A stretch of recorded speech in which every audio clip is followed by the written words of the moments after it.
Okay, let me just say a word of framing, and then I want to turn to our panel, because I have very little to offer all of you.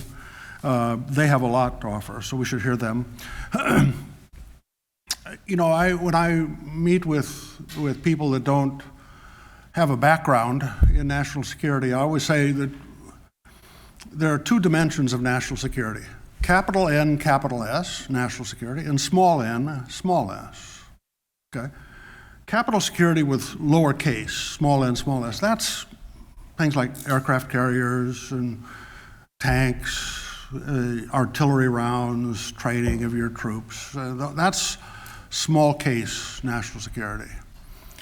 National security, capital N, capital S.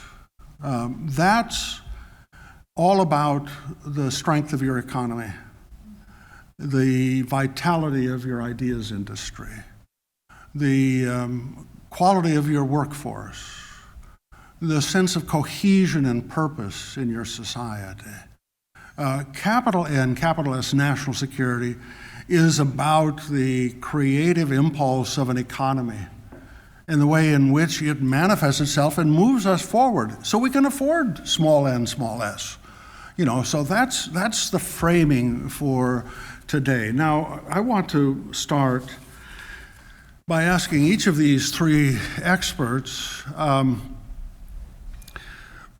why is the United States a leader on biopharma? I don't know who to start with. Mary, I'm going to start with you because you're in government and you get the least amount of pay here in this room. So let's start with you. Unfortunately. Huh? All right. Unfortunately. Well, thank you very much. Given my background, as you can see, these issues are near and dear to my heart. Public health, patient access to medicines and diagnostics and therapeutics are very important. And so just to start off with, I'd like to, at least from our perspective, U.S. leadership in life sciences innovation stems from several very interconnected factors. So obviously in the U.S. has a very robust research ecosystem that produces cutting-edge research. There's also very strong public funding, which supports fundamental scientific discoveries. There's very effective academia-industry collaboration that models and accelerates translation of basic research into commercial application. And I also want to highlight there's a deep venture capital ecosystem in the U.S. Over $20 billion are invested each year in biotech startups. Okay, and in the US, unlike other places in the world, there are very strong exit opportunities through IPOs and acquisitions. But to protect all of these investments in research and development in the US, clearly there has to be a robust IP system. So I'm going to start with a few statistics. Pharmaceutical companies filed around 600,000 patent applications worldwide. Biotech applications have grown about 8% over the past decade, and medical device patents are up 5%.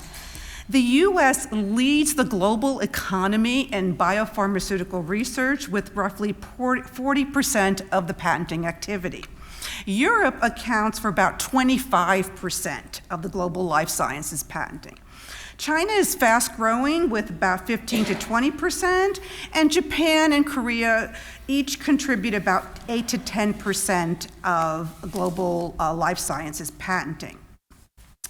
So why is patent system so important?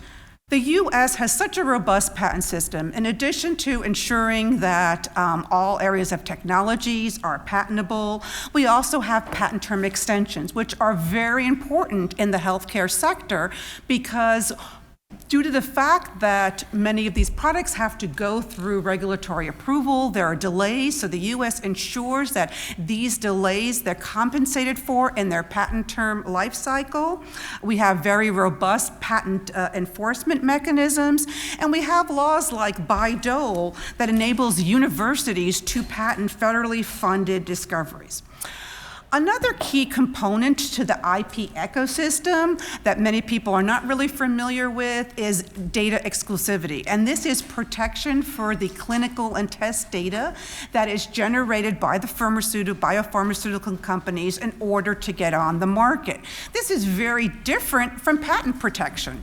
Patent protection protects the innovation, the new idea. The regulatory data protection is there to protect all the amount of considerable effort that goes into generating all those trials. It takes years, usually over a decade, in order to go through that marketing approval process.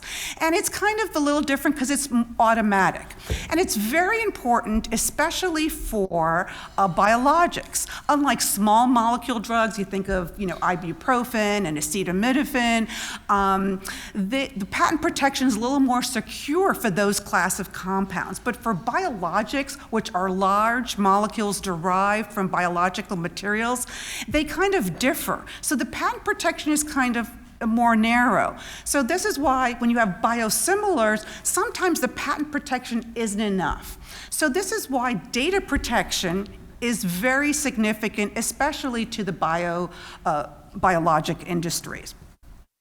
Other countries don't have this robust data protection. As a matter of fact, when we negotiate a lot of free trade agreements with our trading partners, we're always trying to ensure that this is one of the key contentious issues in negotiation, is making sure countries have robust data protection. And in addition, we also have a very strong system for protecting trade secrets. These may be the technical know-how, the processes. Process patents, you're able to get them, but they're a little more difficult to enforce. So if you can keep them trade secrets, you can then, is another complement in your whole arsenal of IP protection.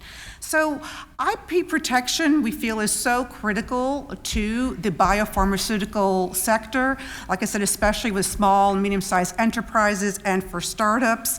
And I think that really captures why the U.S. is a leader. One other thing I just want to highlight is the pricing system in the U.S. is very market-based. In other countries, they have price controls, reimbursement regimes.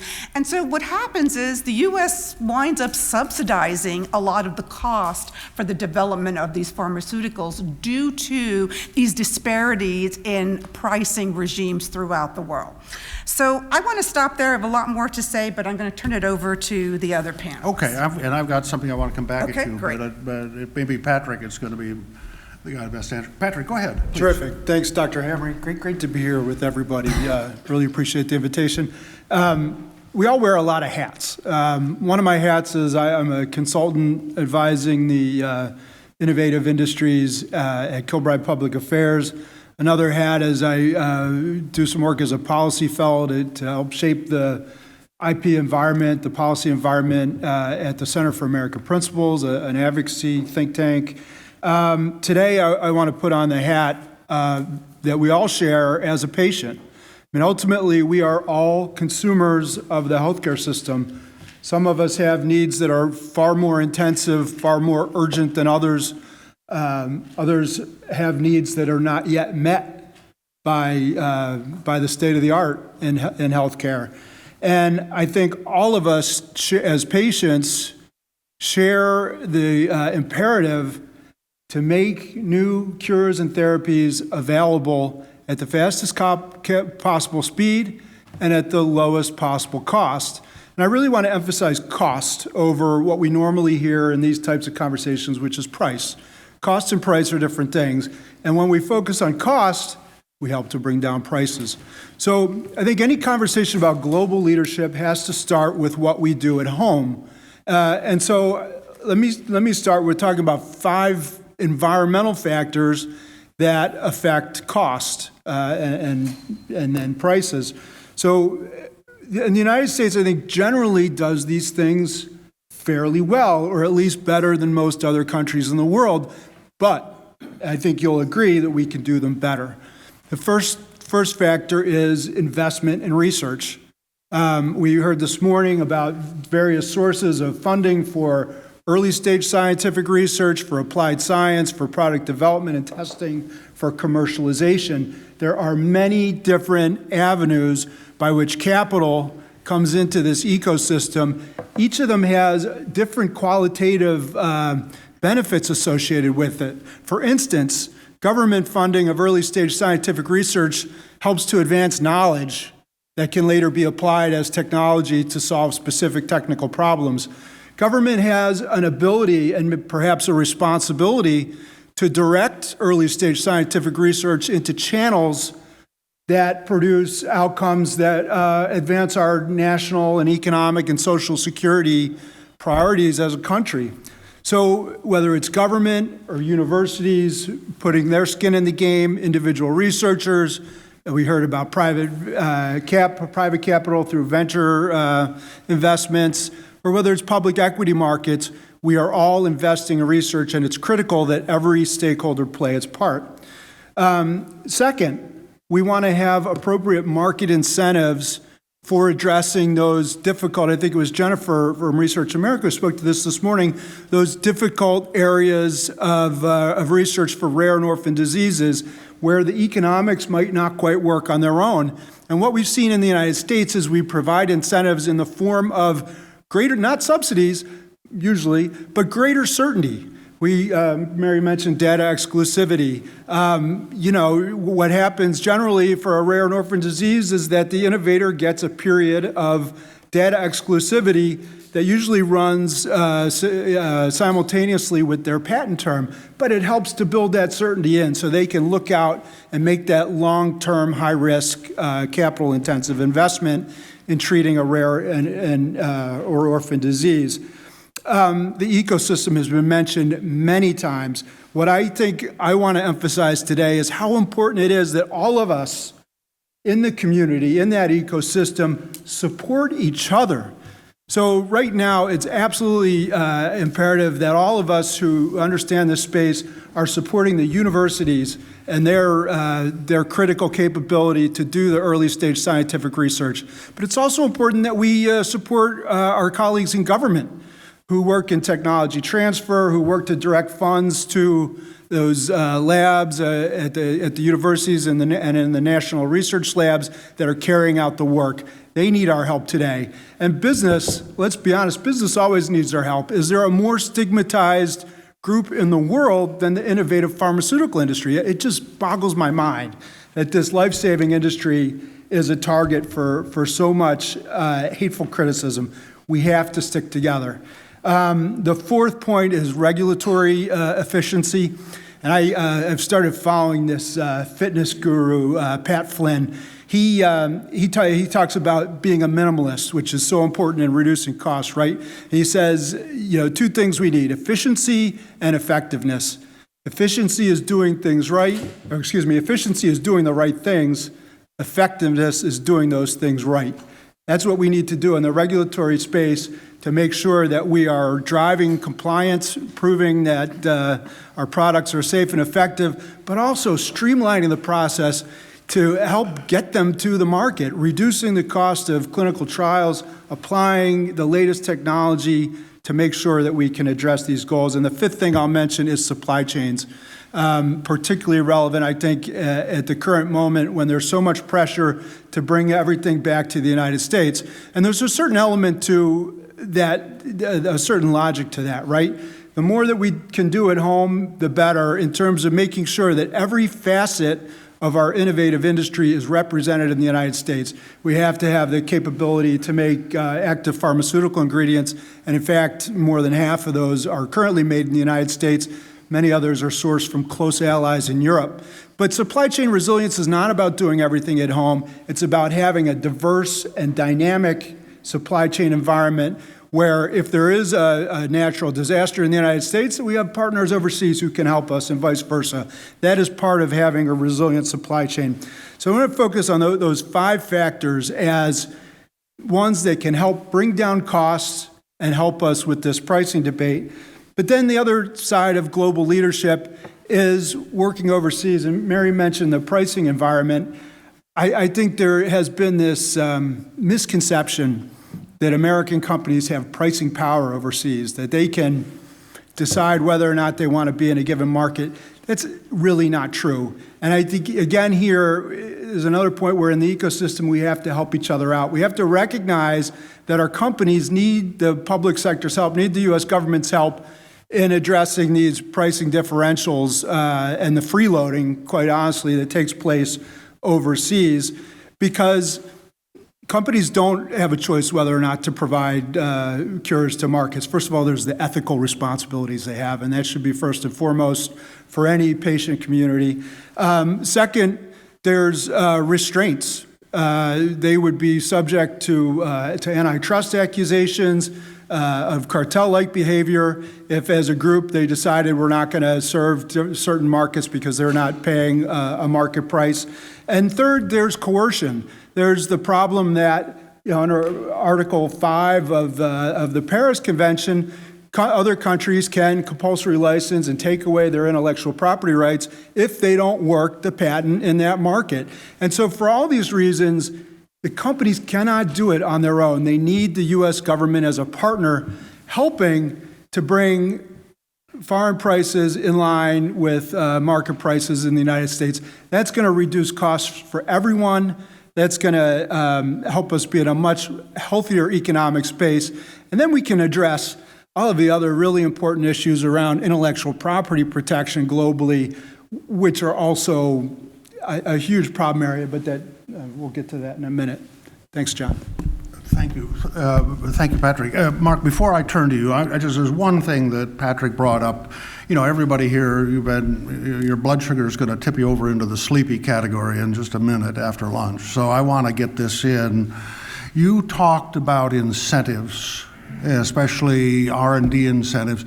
Back in 2017, in order to pay for the tax cut, we did something I didn't agree with, I thought it was dumb, which was to amortize R&D spending rather than expense it. I mean, is it an expense or not an expense? Instead, we shifted it over so it became an amortized element on a spreadsheet. We're coming up on a new tax bill. Where are you? What are your words of wisdom here? Because all of these people will have a voice, I hope, in this. John, I agree with you. And the most fundamental part of your question is that we all have to recognize that the product that our innovative pharmaceutical companies produce is not necessarily a specific drug, a specific treatment, a specific cure. It's actually the R&D pipeline that they are investing in and paying for, that they have to attract capital to.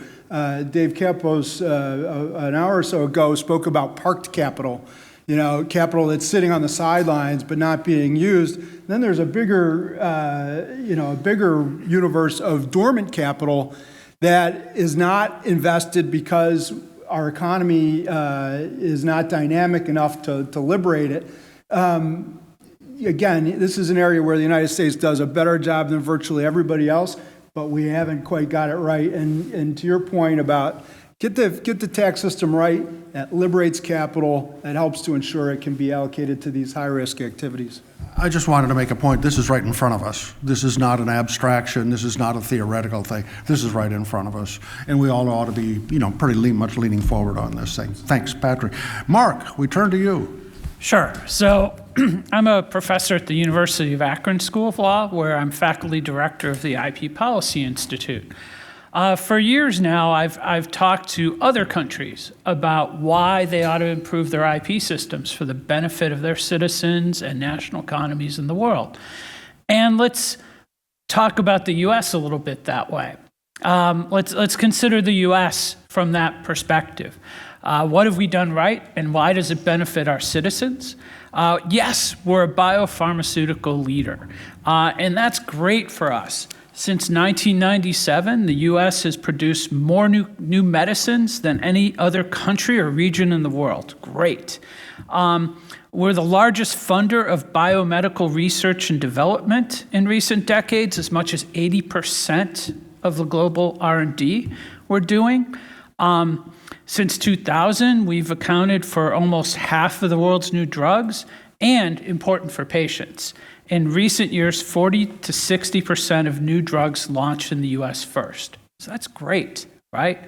Here's the thing. It wasn't always that way. It's not destiny. Europe was the leader in medicines for centuries. And as late as the 1970s, European companies introduced more than twice as many new drugs to the world as did the US. Throughout the 80s, fewer than 10% of new drugs were introduced first in the US. Fewer than 10% of new drugs were here first. And this trend didn't really fully turn around till the late 90s. This is because of policy changes, though. It turned around because of policy changes we made in the 80s.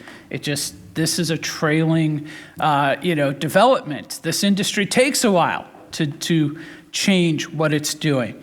The bottom line, though, was that before we made these changes, America wasn't inventing new-to-the-world drugs, let alone getting them to its citizens first.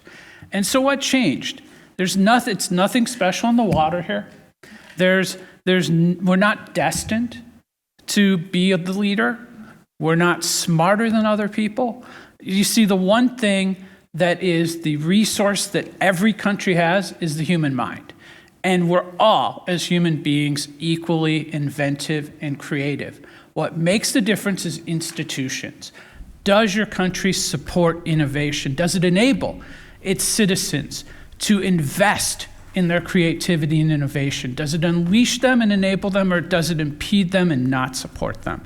We began to support people in the 80s. We became the world leader in public-private investment in biomedical research. My colleagues have talked about this, but it provides the foundation for everything else. And it's not our destiny to remain that leader. That regime is under question and being undermined as we speak. Aggressive incentives to encourage investment came about in the early 80s, such as the R&D tax credit and the orphan drug tax credit. As my colleagues have alluded to, we can't take those kind of incentives for granted. We also have an effective regulatory drug approval system funded by user fees through the Prescription Drug User Fee Act. Doesn't sound that important, but over the years, FDA approval has dropped dramatically. The trend line was positive for a long time, and that helped us be a world leader. PDUFA, that act is under question from both our new Secretary of Health and our new President, question on the campaign trail. We have a pricing and reimbursement system that allows innovators to earn sufficient revenues to reinvest in R&D. Here's the thing, though. Sometimes this gets phrased in a very populist way, like other countries aren't paying their share. I don't think that's it. Other countries are not paying a market price for drugs, are not paying a price that reflects the value, and as a result, we're getting less innovation. We're getting less R&D. It's not that, there's a certain percentage of funding that could go to R&D, and we're paying more of that percentage. It's the pie could be much bigger than it is. It's not that we should spend less on R&D. It's that everybody would spend more. Look, it would be great if other countries were spending money on the diseases and problems that we're all going to face sometime in our lives. I mean, yes, I want our country to lead, but if there are 1 million Chinese researchers working on something that's eventually going to catch up with me and take me down, I'm kind of glad for that. That's great. And finally, last but not least, we're here to talk about our robust IP protections. That's really important, and we can't take that for granted. We have, for the last 20 plus years now, we've taken that for granted. You've heard all of the things we've done to this system. We've taken away the ability to get an injunction. We've made it easier to undermine our patents and invalidate them. We've called into question subject matter. That has an effect. Look, I've done studies on venture capital investment patterns and trends over the years in IP-intensive industries. And that's gone down significantly over the decades. It used to be that early VC was more than half of it was invested in patent-intensive industries. Life science has got a huge chunk of that. That's gone down over the years. Where are people putting their money? They want to put their money somewhere. They're putting in software, social media, lifestyle brands, hotels, food, like beverages. Hey, it's great stuff. It's fun stuff. But does the world need more luxury brands, or does it need more treatments? And that's what our system does. And that's why I want everybody in the world pitching in and improving their institutions so that we're all improving life for everybody. And what we don't need to do is regress, because we're not destined to be the leader. And what we did is it wasn't a zero-sum game. We became the leader, and the whole world benefited because the pie got bigger. It wasn't that we suddenly got a bigger share of things or got a bigger share of things over the decades. It's that we grew the pie, and suddenly we had the lion's share of that pie. Let's keep that pie big for everybody in the world. Okay, Patrick, thank you. Mark, thank you. You just put something on the table that I think we should, before I move to the next big topic, I'd like to just embroider around, and that is the question of how patent protection rights have been eroded these last 10, 15 years. They've been not by USPTO, but by some court decisions. And Mary, do you want to react to that? And then, Mark, maybe you could become a little more confrontational with your comments about it. Huh? Yeah, thank you. So I think one of the key challenges is patent subject matter eligibility.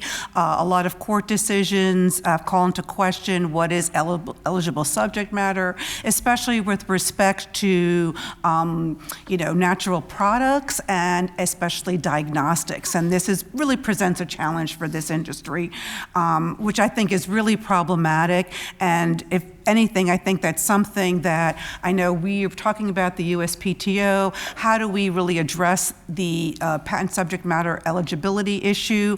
It seems like a lot of people are focusing, it's not going to come from the courts, it needs to come from Congress. So we know there's some legislative proposals out there to address that. Yes. Yeah, so I think that's a key issue for the area. I think Mark touched upon some of the issues that may have been discussed earlier this morning. The new procedures for invalidating patents and how they're working, and how there's these serial filings that are really an attack on the innovation system. So trying to address some of those challenges, I know we are addressing that directly also at the agency as well, trying to make sure that the system in place really tries to protect the innovators. So those are challenges that are coming. I heard a little bit about the eBay case and injunctive relief. Again, those are challenges that we're facing, domestically. There's also a host of challenges that I think our companies are facing, internationally. But I think Patrick was also talking a little bit about the messaging here and the concern that for some reason patent protection, IP protection impedes access to scientific innovation and to patient access. But I think that's farther from the truth, right? So the patent system we saw, especially during the COVID pandemic, where the patent system, the IP system, was able to lead to collaboration between, even competitors were collaborating, private and public sector collaborations. But this is based on a strong IP system, because once you know everyone's rights and the protections in place, then you're able to work together and to collaborate. And so that was a tremendous victory for the community, was able to build these vaccines and diagnostics and all kinds of different therapeutics.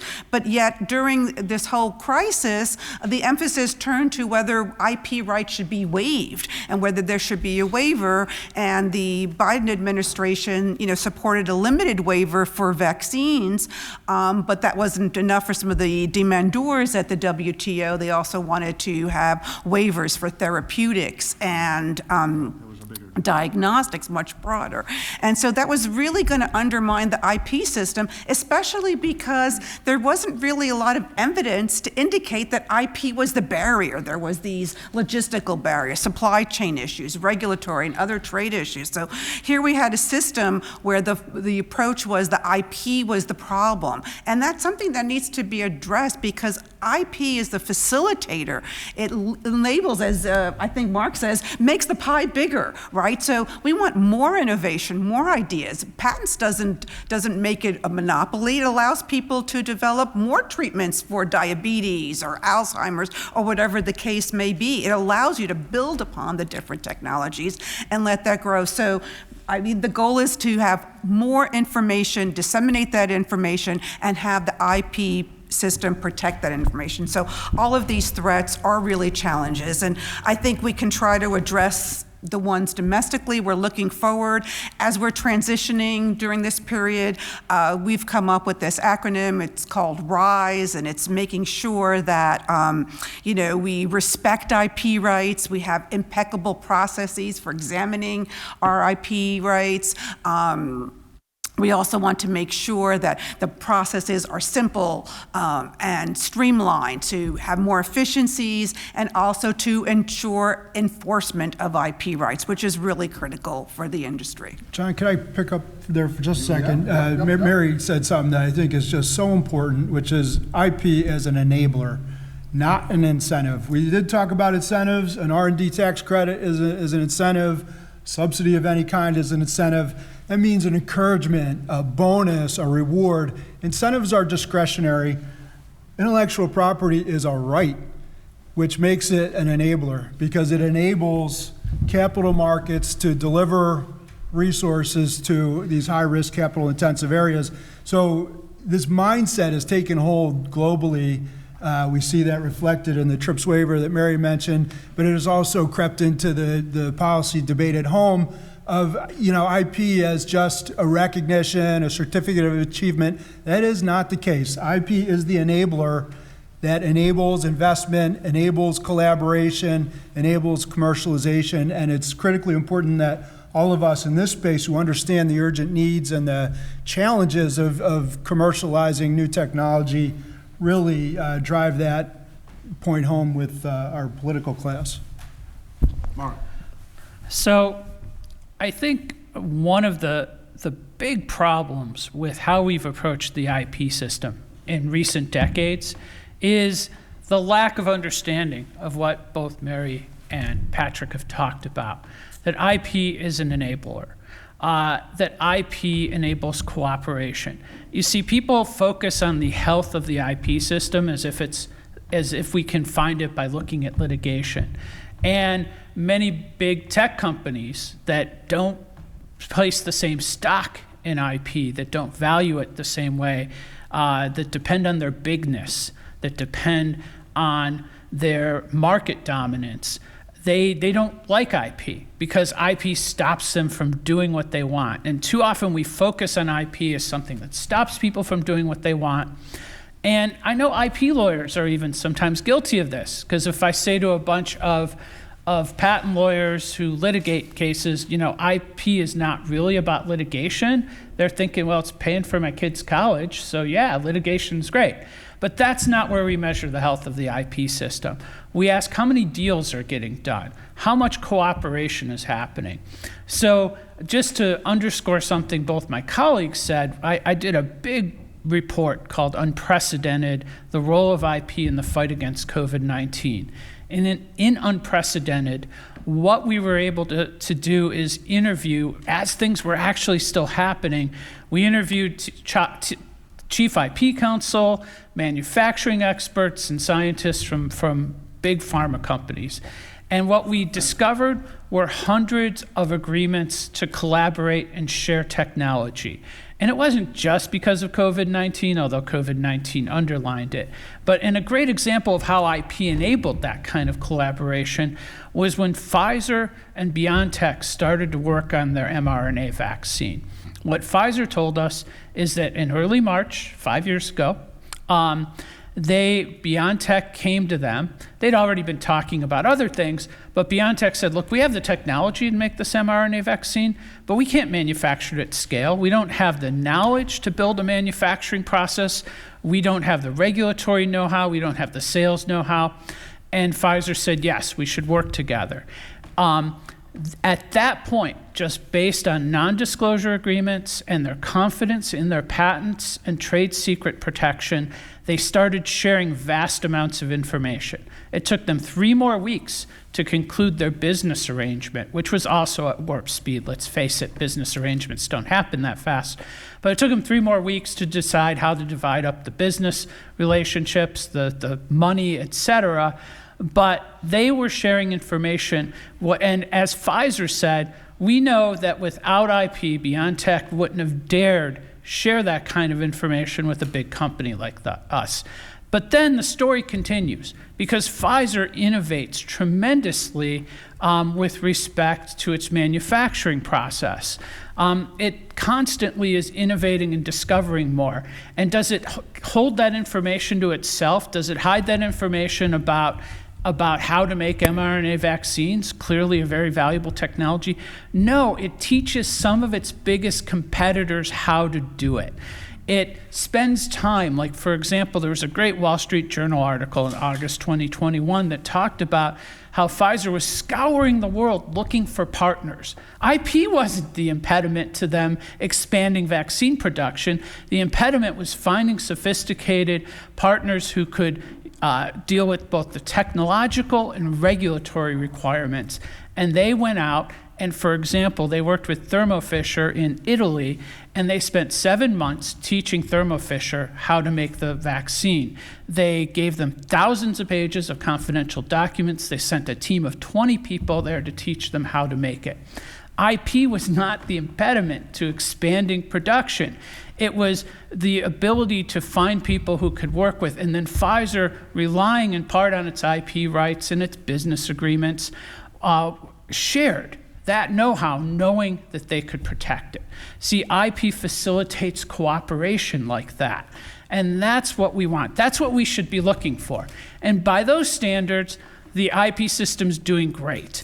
We don't worry about, let's stop worrying about how many cases are filed or how big the judgments are. Let's look to see if it's achieving progress, if it's improving lives, if it's saving lives. And that's what it's been doing. And we need to stop undermining it because some big companies, tech companies, don't like litigation costs, or people just want to do what they want to do without worrying about IP. It's not the case. As my colleague said, it's about cooperation, and we need to change the narrative and understand how productive and valuable and helpful IP is. Thank you for being pugnacious, Mark. That's what I wanted. I was glad you could do that. I run a nonpartisan think tank, which means I have the liberty of pissing off everybody. So let me just say, I was deeply frustrated with a Biden administration that was prepared to sacrifice intellectual property protection, because of an agenda over drug prices. I thought that was it was outrageous, and I'm not defending intellectual property, et cetera. I'm also worried about a Trump administration that is thinking that, all R&D ought to be done by the private sector and the government should get out of it. That doesn't make any sense to me. Or that that tariffs are an answer to restructuring incentives in American society. These are really worrying ideas. I want to hear each of your thoughts on it. Patrick, I'm going to put you in a hot seat to begin with, okay? Yeah, thanks. I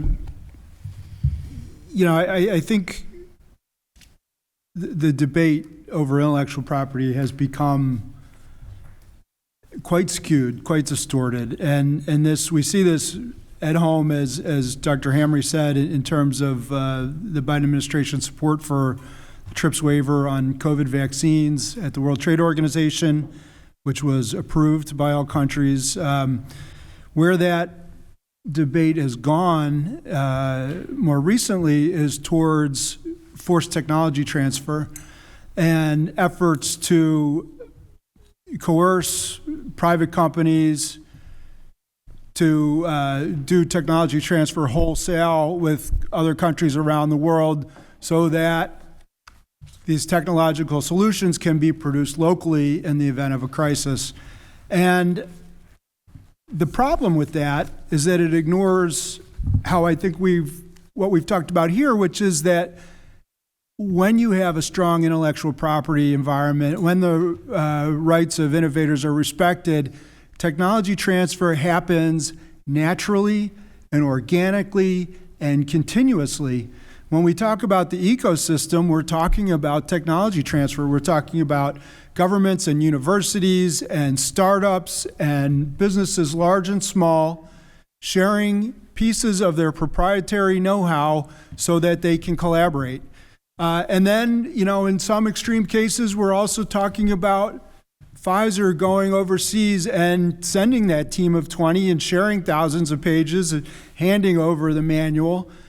But that's sort of just the exception that makes the rule. Technology transfer happens every day throughout our ecosystem.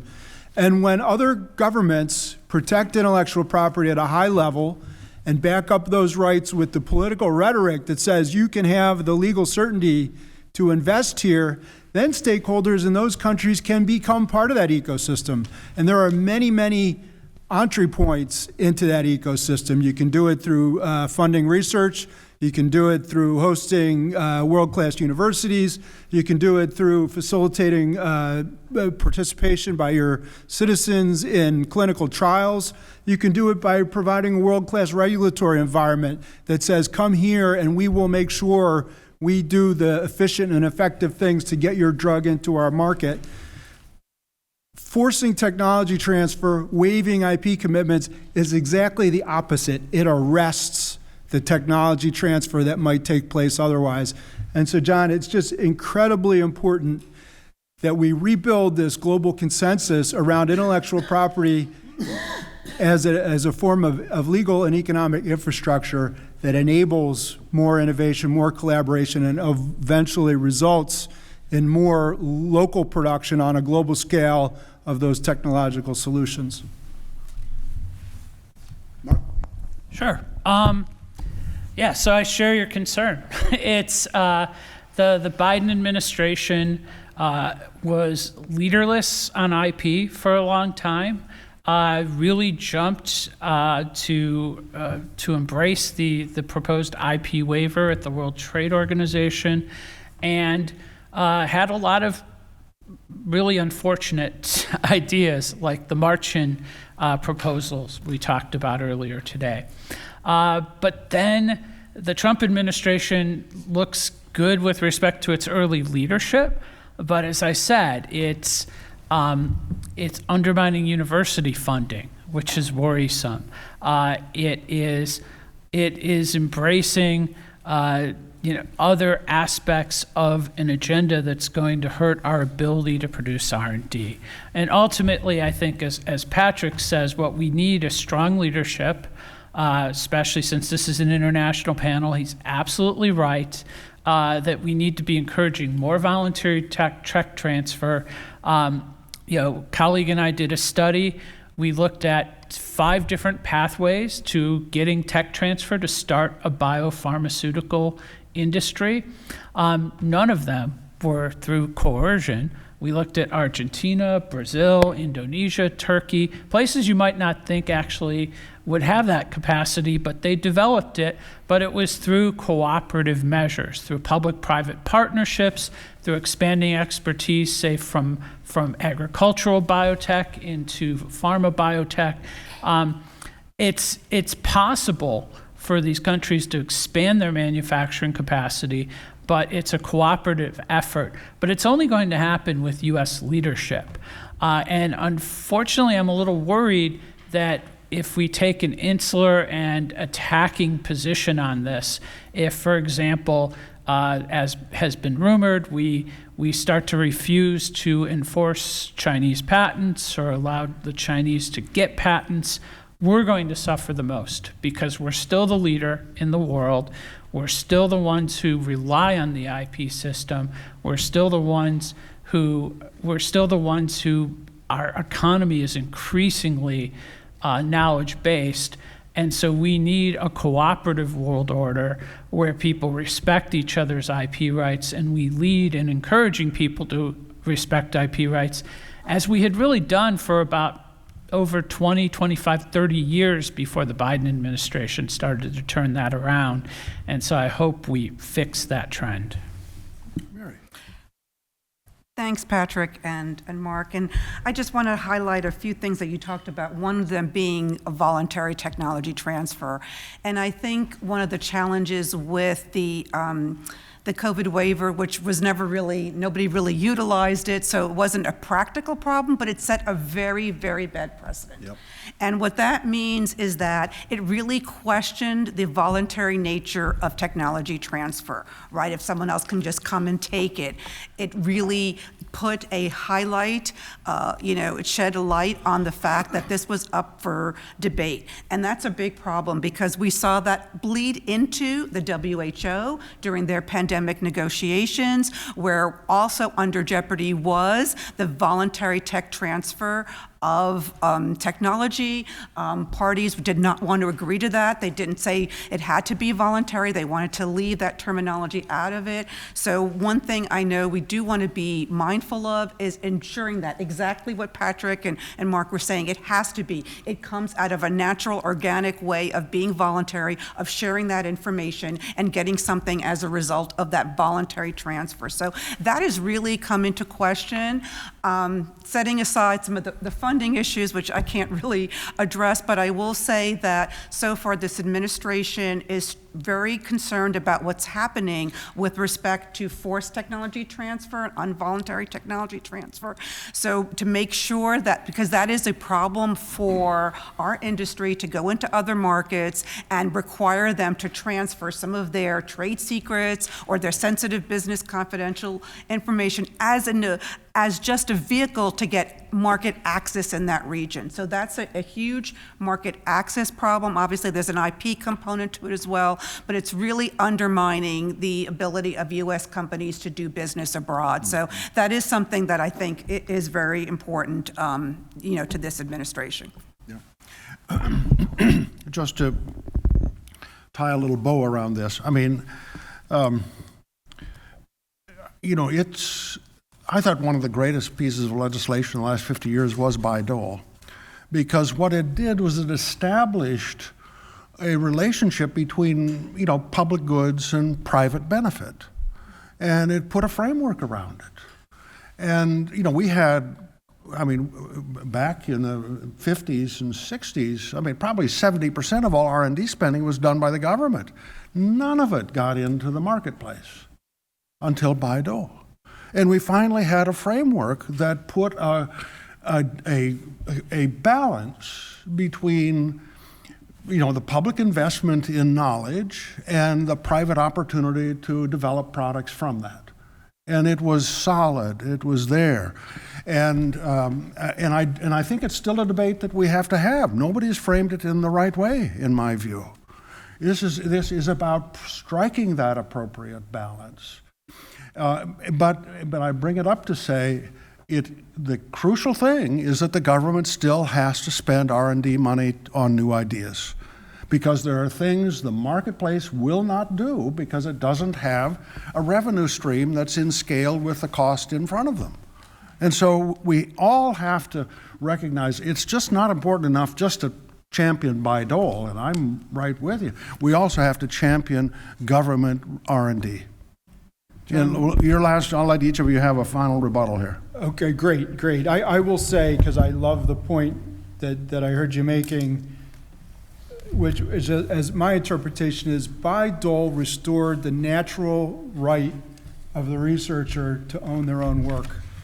What the patent system basically says is, if you do the work, in this case the mental labor versus physical labor, you will own the rights to that work.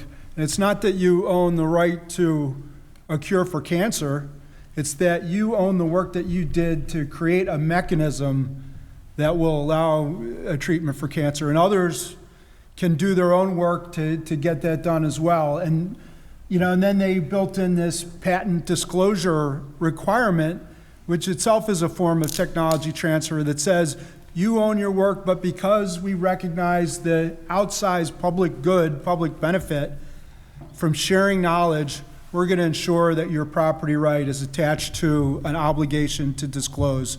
And moreover, we're going to put a limit on the time that you can exercise your exclusive right. And that was not to distinguish physical labor from mental labor, to say that your rights were less. It was to say the work that you're doing is that much more important And so we're going to build these parameters around the right. And the final thing I want to say, I kind of alluded to it earlier in terms of the supply chain, is what a horrible mistake it would be to impose tariffs on medicines, which have always historically been exempt from tariffs. I have an op-ed on this subject in the Well News over the weekend. I invite you to read it. But the point is, price increases are not an unintended consequence of tariffs. They are the strategy involved in import substitution. And while it's critically important that we do everything in our power to ensure we have the capacity at home to innovate, to invest, to manufacture medicines and their inputs, putting tariffs on imports is not the answer. It only makes it more expensive for all of us. I just wanted to ask the question, you just started to talk about tariffs, and that's obviously in the news now, in the newspaper every day. Something is supposed to be happening on April 2nd. What is happening with regard to pharmaceuticals? Why have they always been exempt? Why are they not exempt now? And what are the impacts that you're worried about? So Patrick ought to chime in on this too, but one of the think tanks I work with, Geneva Network. Geneva Network did a study on tariffs. There just aren't enough of these, but did a study on medicines tariffs about 4 years ago. And what they found is that unfortunately the rates that are being proposed, at the rates are being proposed, we're going to see price increases, but also reduction of access globally. One problem is we have a globalized supply chain for medicines, and so many of the APIs, the active pharmaceutical ingredients, come from China or India. Raising the rates on those is going to reduce the exports from those countries. A 25% increase is estimated to reduce Chinese exports by 85%, for example. Now that's what tariffs are designed to do. They're trying to force production in the US. The problem is you don't spin that production up overnight. We're bound to see shortages, we're bound to see price increases, and unfortunately, in the developing world, those are some of the places that are going to be hardest hit. Least developed countries are likely to see, at least according to this study from 4 years ago, a 53% reduction in medicines imports, and they don't make their own. What that means is people die. If we have a global trade war on tariffs with medicine, people will be harmed, people will die. And that's why, traditionally, medicines have been exempted from tariffs. And that's why this is not only a stupid idea, it's an immoral idea. I know that, the generic, chemotherapies in particular, I think have had problems with shortages over the last few years. I know we've been active with USP and a number of patient advocacy organizations in raising noise about shortages. And it sounds like from what you're saying that these are going to make those problems worse, because those haven't completely abated from COVID. Look, the United States is the world's largest economy. Geographically, we're almost an island. If there was any country in the world that believed or had a right to believe that perhaps it could be self-sufficient, it might be the United States. But the reality is, in economic terms, we will be poorer if we cut ourselves off from the world market. And, global supply chains, to Mark's, I wouldn't agree with characterizing them as a problem. I think they're part of having a resilient supply chain, is having a broad, diverse source of supplies. Now, if we're reliant on China in particular, that's obviously problematic, but the fact is, with APIs, more than 50% of them are manufactured here in the United States, and the largest share of the rest are come from close allies in Europe. So we have to have a strategic trade policy, not an adversarial one, or else we're really doing ourselves a disservice. With the trade policy, it seems like it's always sort of spoken about in the abstract. What are we specifically, what are groups specifically advocating for with regard to changes to U.S. trade policy? I'll be happy to share my own understanding from conversations with various industry groups. when you're in business, your market is the world. 95% of consumers are overseas. Companies cannot afford to ignore that market. They have to do business globally, if only because you give up so much scale. If you limit yourself to one market and other countries are working on a global scale, they're going to be that much bigger. They're going to attract that much more investment. They're going to have that many more consumers. And they're going to be able to reduce costs in a way that you can't. So it is absolutely critical for our industry and the competitiveness of our industry, including our cutting edge industries, that they do operate globally. And they have to be cognizant of geopolitics. They have to be cognizant of geoeconomics. They have to try to navigate the U.S. political environment. And it's extremely challenging. Anytime we put our companies in the position of facing those types of challenges, which I will label political risk, that's layered onto the technical risk of trying to do something new in the innovative space, and it's on top of the business risk that every enterprise faces of dealing with changing consumer tastes, supply and demand, economic cycles. So you've gone from business risk to technical risk, and we heard, 9 out of 10 new drugs fail, for instance, to this layer of political risk that is absolutely anathema to investment.